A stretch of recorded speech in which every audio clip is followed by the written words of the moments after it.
आइए कमोडोर बैल, बहुत स्वागत है आपका। प्रतिशोध की शुरुआत हो चुकी है। नमस्कार, मैं हूं आपके साथ दिनेश गौतम। और आप ये जानते हैं कि हमारे पुरखे हमको बता कर गए हैं, बोए पेड़ बबूल का तो आम कहां से होए। एक बार फिर जाफर एक्सप्रेस के साथ पाकिस्तान में जो हुआ है वो देखिएगा और ये समझिएगा कि वहां पर विस्फोट के बाद वो ट्रेन डिरेल नहीं हुई है, वहां की पूरी व्यवस्था डिरेल हो रही है। कैसे पाकिस्तान अब अपनी करनी को खुद भुगतने वाला है, आपको बताऊंगा। लेकिन पहले यह खबर जिसके साथ मैं शुरुआत कर रहा हूं, जरा देखिए। बलूचिस्तान की आजादी के लिए पाकिस्तान में लगे नारे। लोगों ने मुनीर की फौज के खिलाफ नारे लगाए, पाकिस्तानी की फौज को दहशतगर्द बताया। ये जो दहशतगर्दी है, इसके पीछे वर्दी है। वहां लगातार ये नारे लग रहे हैं।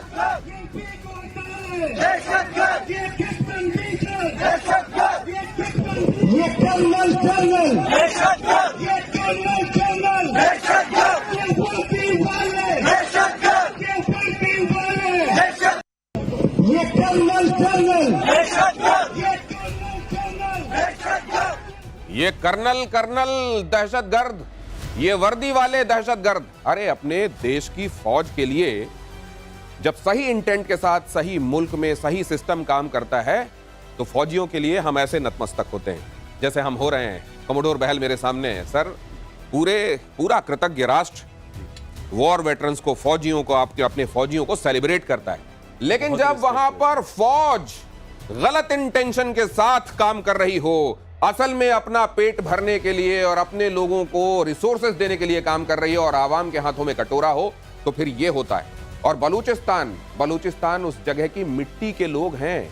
वो गलत तरीके से कहीं और से डेमोग्राफी में कोई डिस्टरबेंस करके वहां पर आकर मूल निवासियों को वहां से हटाकर किसी जगह को अपना मुल्क बताकर गए लोग नहीं है। और इसीलिए बलूचिस्तान के लोग अपनी मिट्टी से प्यार करते हैं। और आज ये विद्रोह वहां पर आप देख रहे हैं, ये कर्नल दहशतगर्द, ये नारे इसीलिए वहां लग रहे हैं।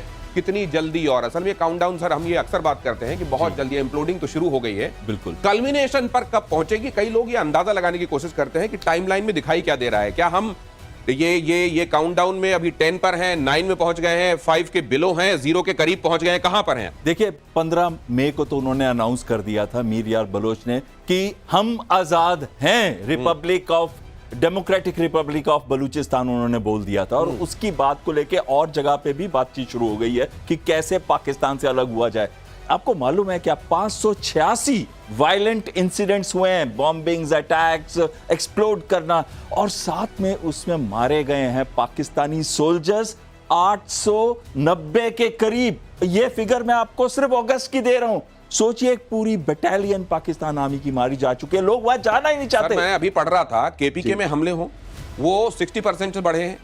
बलूचिस्तान में जो हमले हैं पाकिस्तान के डिस्पेंसेशन के लोगों पर, वो 90% से बढ़े हैं एक साल के भीतर। बिल्कुल। ये अगर रिवोल्ट इतना इंटेंस होता जा रहा है, 60% से इजाफा हो रहा है केपीके और बलूचिस्तान में 90% से, तो ये बताता है अपने आप में कि वहां पाकिस्तान से अलग होने की छटपटाहट कितनी तेज है। मेरे साथ जनरल सिन्हा भी जुड़ गए हैं। बहुत स्वागत है सर, गुड इवनिंग।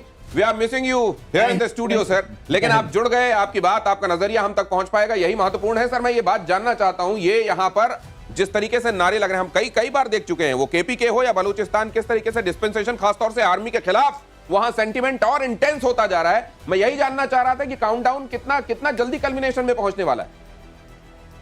देखिए, जो कंडीशंस हैं एवरी डे बहुत ज़्यादा डिटोरिएट कर रहे हैं। यदि आप उनको देखेंगे ग्राउंड रियलिटी को, तो जिस तरह से चीज़ें बहुत तेज़ी से बढ़ रही, खास करके बलूचिस्तान में, खैबर पख्तूनख्वा में टीटीपी भी बहुत ज़्यादा स्ट्रांग हो चुका है और काफ़ी सपोर्ट उसको अफगानिस्तान के तालिबान से भी मिल रही है। तो मेरे ख्याल से चीज़ें तो बहुत तेज़ी, एक टाइम फ्रेम का देना, कोई आकलन करना थोड़ा डिफिकल्ट है, क्योंकि इसमें इन्वॉल्वमेंट चाइना का भी है, अमेरिका का भी इन्वॉल्वमेंट। हम तो अभी जाहिर है हम अभी इसमें टाइम फ्रेम लेकर नहीं चल सकते, फॉर श्योर टाइम फ्रेम कोई अगर।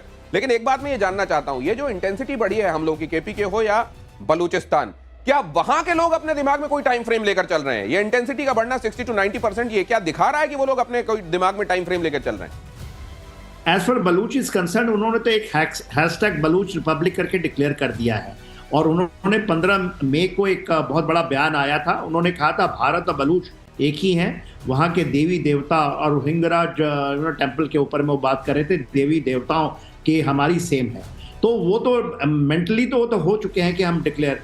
और देखिए, कुछ परिस्थितियां तो और बदली हैं। तो अमेरिका ने क्यों पहले कोई भी घटना जो दुनिया में घटती है वो दिल और दिमाग में घटती है और उसके बाद उसका आप रूपांतरण देखते हैं फिजिकली चीजों के होने में। वैसा है अगर तो वो बहुत पहले ये मानकर चल रहे हैं कि इस पाकिस्तान के साथ रहने में उनका केवल नुकसान ही है, कहीं से भी भला नहीं। और अगली खबर ये कि उत्तरी वजीरिस्तान में पाकिस्तान सेना का हमला, रिहायशी इलाके में मुनीर की फौज ने अटैक किया। हमले में कई घरों को में विस्फोट किया गया। पाकिस्तान सेना का दावा, टारगेट पर टीटीपी के ट्रेनिंग सेंटर। वहां पर तमाम जगहों पर आम लोग निशाना बनाए जा रहे हैं ये कहते हुए कि ये तो टीटीपी के लोग हैं जिनको हम मार रहे हैं। सर, टीटीपी स्टैम्प कर करके वहां पे पूरा क्या जेनोसाइड कर देंगे? देखिए, बिल्कुल सही कह रहे हैं आप। टीरा में भी इन्होंने यही किया, फाइटर जेट से बॉम्ब गिराए और 30 के करीब जो महिलाएं बच्चे भी थी जिसके अंदर बहुत भारी संख्या में उनको मार दिया।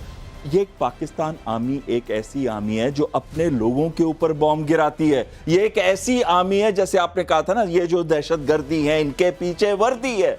ये क्या करते हैं? एक्स्ट्रा जुडिशियल किलिंग्स करते हैं, ये डिसअपियरेंसेस करते हैं, एनफोर्स डिसअपियरेंस। इन्होंने एक ऐसी कहर की नजर बना दी है पूरे बलूचिस्तान के अंदर और तहरीक तालिबान पाकिस्तान के बहाने पख्तूनवा एरिया के अंदर। हालांकि जो इनकी एक्चुअल पार्टी थी ना पश्तून्स की, वो नहीं चाहती थी कि पाकिस्तान से अलग हो, वो चाहते थे ऑटोनॉमी। और आपने देखा 3-4 महीने के लिए ये बातचीत भी चली थी, टीटीपी भी उसके अंदर आया था, लेकिन पाकिस्तान आर्मी ने क्या कहा कि हम यहां से जाने वाले नहीं हैं। और उन्होंने अपनी संख्या और बढ़ा दी और अपना कहर और बढ़ा दिया। और पिसने वाले कौन है? कॉमन आदमी। इसी वजह से एक आज वहां पे फीलिंग चल रही है कि हमें अब पाकिस्तान के साथ नहीं रहना, हमें आजाद होना है। और वो एग्जाम्पल दे रहे हैं बलूचिस्तान का भी। बलूचिस्तान का एग्जाम्पल देते हुए तमाम दूसरी जगहों पर भी यह समझा जा रहा है कि जितनी जल्दी अलग होगे उतना ही बढ़िया है, जितना डिले हो रहा है उतना खराब। और पाकिस्तान में एक बार फिर से जाफर एक्सप्रेस पर अटैक हुआ है। जैसा मैंने आपको शुरुआत में ही बताया, बलूचिस्तान के मस्तुंग में जाफर एक्सप्रेस में धमाका हुआ। ब्लास्ट की वजह से ट्रेन के 6 डब्बे डिरेल हो गए।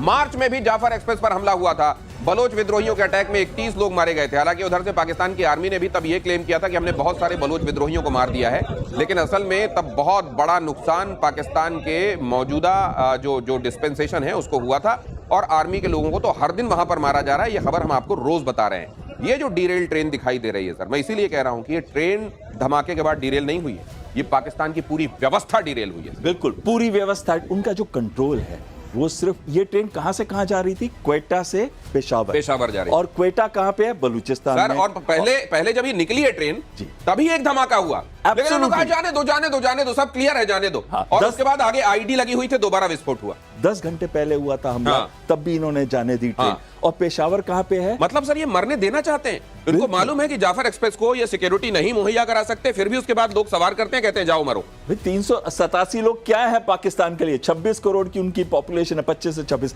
लेकिन जो बड़ी इंपॉर्टेंट बात आपने कही थी व्यवस्था, और जो आपने ये कहा था कि गवर्नेंस है कि नहीं है। क्वेटा को छोड़ दीजिए आप, और छोड़ दीजिए ग्वादर को या एक आधा और कोई सिटी को, वहां पे पाकिस्तान आर्मी की रीट नहीं चलती। सिर्फ चलती है बलूचिस्तान लिबरेशन आर्मी और बलूचिस्तान लिबरेशन फ्रंट। बलूचिस्तान आजाद होके रहेगा। लेकिन फिर दिमाग में यह भी आता है, और शायद जनरल सिन्हा इसको समझा पाए, कि जनरल सिन्हा अगर ये आजादी के लिए वहां के लोगों का एक तरीके से एक्सप्रेशन है, तो फिर सर ट्रेन को निशाना क्यों? क्योंकि उसमें तो जाहिर है वो लोग इनोसेंट लोग ट्रैवल कर रहे होते हैं, उसको निशाना क्यों बनाया जाता है? जाफर एक्सप्रेस एक बार फिर निशाना क्यों बनाई गई? देखिए, जाफर एक्सप्रेस एक सिंबॉलिक उनके लिए बहुत इंपॉर्टेंट है। क्यों जाफर एक्सप्रेस ऐसा है नहीं कि डायरेक्टली ये वो जाता है पेशावर को, ये जाता है रावलपिंडी होकर के।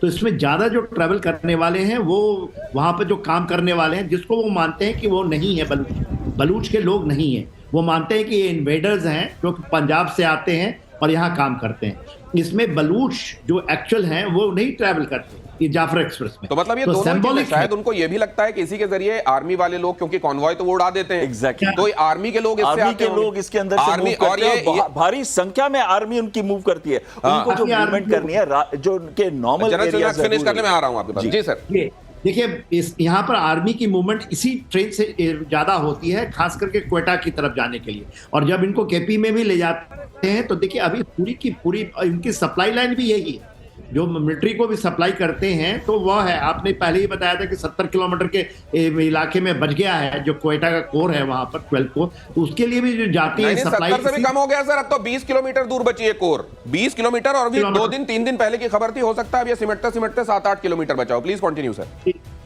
ये एब्सोल्युटली। और देखिए ये हुआ है जकोबाबाद में, ये जो जहां पर लगाया था आईडी, वो जकोबा, this is a very important place. Jacobabad is the main hub है मिलिट्री की, जो पाकिस्तान मिलिट्री की है, और ये काफी दूर है ये, जब आप देखते हैं क्वेटा से।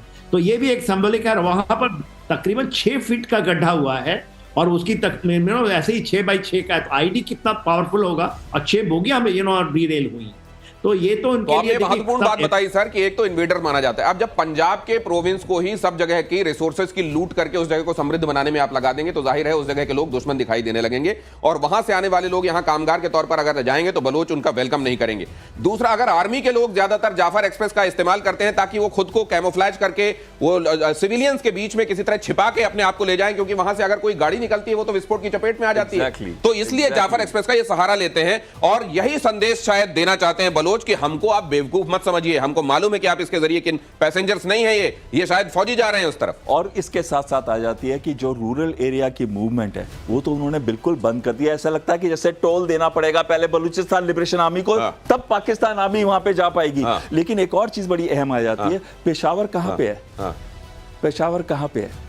खैबर पख्तूनवा में जी। और दोनों रीजन्स, खैबर पख्तूनवा भी अनस्टेबल है, और साथ में बलूचिस्तान भी अनस्टेबल है। ये पूरा ट्रैक जो है पूरा का पूरा अनस्टेबल है। और पाकिस्तान की जितने भी लाइन ऑफ कम्युनिकेशन है, चाहे वो सीपेक के अंडर हो या फिर वो पाकिस्तान अपने आप करता है, वो अटैक असल में वहां के लोग ये कह रहे हैं कि हमारे देश की, हमारी मिट्टी के रिसोर्सेज की लूट आप कैसे होने दे रहे हैं, और अगर ऐसा हो रहा है तो फिर हम वो लोग जो इस देश के हैं लेकिन इस लूट में शामिल हैं